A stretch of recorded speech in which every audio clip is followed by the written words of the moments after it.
Okay, so we just pushed this forward to get it within the crane reach. It just cleared under the surfacer. The tire's cleared. So we don't have to turn the chassis. And we can use the crane, which has the transmission transfer case and our fake engine here. So since we got all this cleaned up, it's pretty much ready to go in chassis. Wouldn't we like to just set it in there with the crane? I definitely would. I mean, you can just, oh, are we clearing stuff? We're knocking over WD-40 cans. Oh, look at that. Never had the vehicle closely accessible to the overhead crane, so now we do. So let's just push it over. Quite a bit of weight on there. A little less than an engine though. It's probably about an engine's worth. Then at least everything will be in place. I can get the transmission wiring all done. And we don't have to work around any straps or any kind of provisions for this. I absolutely love this. This is freaking great. So let's see how it drops.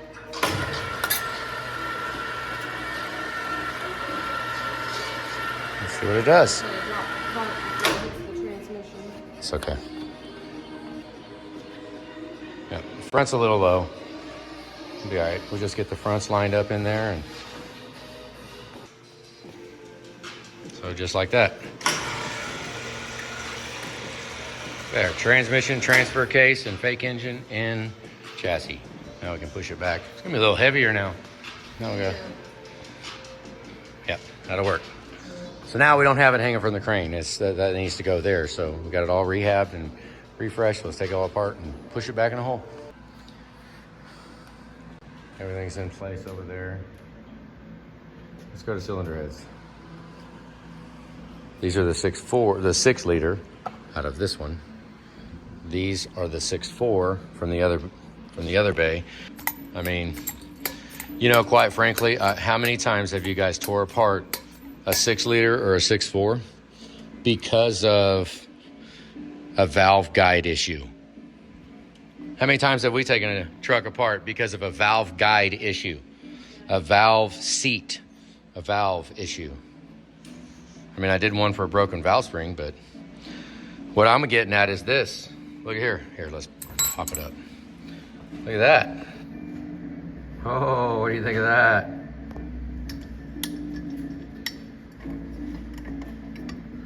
Huh?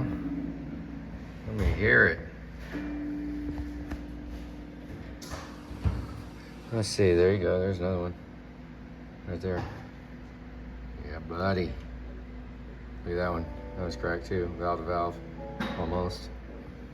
Okay, so holy crap, we need to throw these away. These are freaking junk. Oh my goodness, they're freaking junk. We can't even afford to keep them. Look at that crack. I've gambled on this like son of a gun. There's another one, probably. We could pull the valve out and look closer, but now I have never taken a truck apart because a cross-contamination issue, follow that, think about that, a cross-contamination of any, whether it be air or coolant or anything. I've never had a cross-contamination issue that caused me to take a truck apart because of a cracked valve seat, ever. So, I mean, I get it, that's freaking junk. Throw it away, throw it away. Keep throwing them away. Even, I have one, find a bucket truck. I wonder if I can find the bucket truck video. If I can find it. Seymour Signs bucket truck video. They're running around right now. I mean, if I'm able-bodied and sucking air, I told them I will lifetime warranty your valve seat, because I sent one out worse than that. And I told the customer, I was like, you can buy a cylinder head right now because you can't cut that out. You're not putting a seat in this head. This head is now ineligible for valve seats. You can't put them in. I mean, you can, I guess, if you want to go through pinning and all that bull crap. I'm not doing that crap. Not right now. As of now, I'm not doing that kind of stuff. We will leave the valve seat. Hopefully our recession is pretty good, which it actually is. Joey's been 20,000s, 19, which is great. Haven't surfaced it yet. Give us a little room. We're going to have pretty high compression on these. Now, what should happen would be you'd burn a valve right there, because it would allow a little bit of combustion to go through there and start to erode it. Next thing you know, it erodes and erodes and erodes. Okay, I haven't taken any cylinder heads apart that suffer from that. And I take a lot of them apart that have cracks in them. So with that said, if we put a seat in it, then we've already got a crack. Then that makes that expand. So, I mean, you're just asking for failure if you put a seat in a cracked cylinder head, because the bore is no longer structurally sound. You know what I'm saying? Where the seat presses in at, you'd have to cut it all the way to where that's gone, which you're not gonna do. I mean, you can, I guess, but where we're at right now, maybe when these become antiques and we have to actually work them, and then we have issues where that crack somehow goes all the way to a coolant port, then there you go, we're done. Right? But as we are sitting here right now, all the cylinder heads, and I take apart a couple of cylinder heads, I've never had an issue because of those cracks. So as long as it doesn't have seats in it. This is an integral seat. This area where the valve sits on, where it touches, that area is a part of the cylinder head. That is a part of it. That's like the same metal as the whole thing. So there's nothing to fall out. There's nothing to give a crap about, because it's a part of it. So what? It's got a crack. Okay. If it was burning valves right here, which is what you would think, but the valves, from what I understand, the valves move as the engine runs. The valves don't stay exactly the same, from what I understood. I don't know if that's right or not, but I think they have an RPM, I think they do. But we don't have, I've had one truck that they had an injector failure and it melted a piston and it did burn through a valve, but it looked like it was just blow torching through it. Had nothing to do with the crack. It was an injector failure. So, you know, there you go. Let's be a little controversial. Look at that. That is freaking beautiful. Holy crap, got me off in a rant on cylinder heads. I can hear it now. So I did clean this up a little bit. I tried to leave it clean.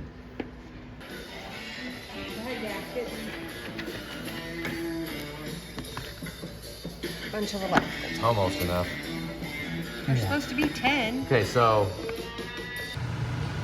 finally found a magnifying glass so I can see this little stuff. After changing everything for 7.3s and basically starting all over on our cutters, I have not actually set up the 6-liter one again yet. So we're going and setting up our intake and exhaust, getting ready to cut the 6-liter, and then I'll go ahead and do the 6.42.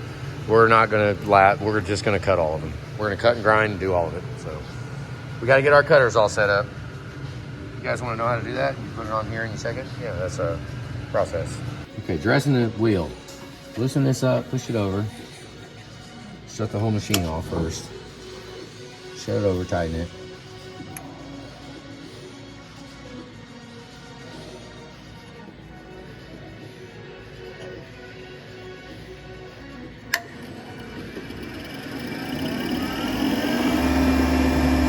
Okay. That would do that much and it's gonna cut the whole thing probably. Cover this up. Put this on there. Great, almost didn't do it. Ready? Oh, that's not enough. That's not enough. Let's just go that much.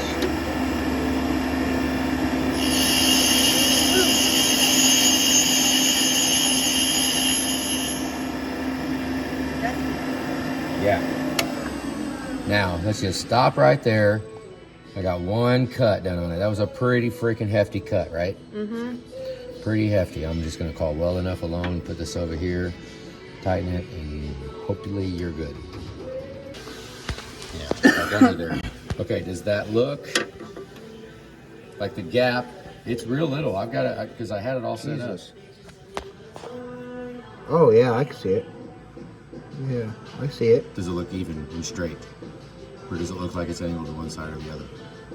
That's what I'm looking at. I'm adjusting the angle to it. I gotta look at it straight. I'm kind of looking at it at an angle. Are you? You want to move this? Here. I don't know. Oh, right there's a good picture of it. A good view. Pretty close. That looks pretty straight and pretty level Where's my angle? on that angle. Yeah, that works better with the light underneath. Does it? I haven't seen it with. But you got to try to block the actual light with something because you can't look.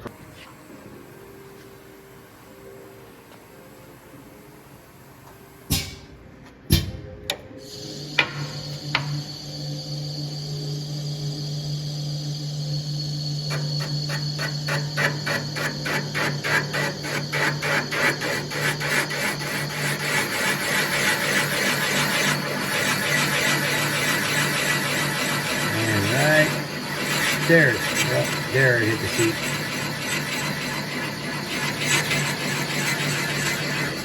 This cutter does a good throw down.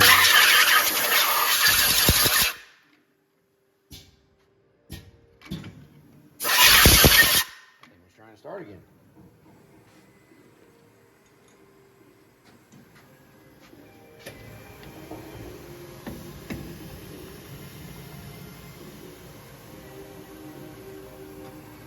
Let it in there.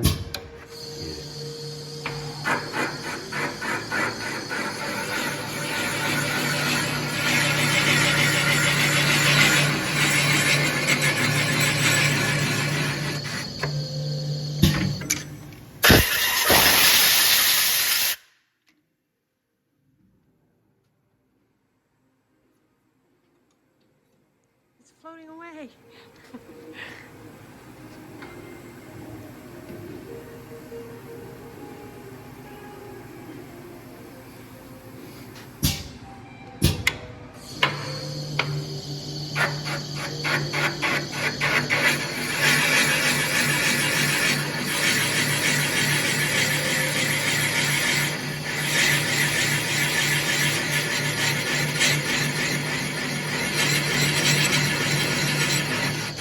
Okay, that is it. That's the last seat on the drop lifter job. There you go, the last valve seat on the drop lifter job, the 6 liter. So I got all those cut. It's late. What time is it? 10:13. 10 o'clock. Well, we got them all set up. We had to get the cutters. It was a pain in the butt. But now we got that done. I got that one over there. We already checked that real quick with lap. So that one right there is ready to surface. So we got to do the head department, which we got these done now. Those can go over there, get ready to surface. Then we're going to go ahead and cut these tomorrow. So we're going to get the seats done in these, and then we'll have surface day, surfacing all 4 of them. That'll be great. For now, we're done.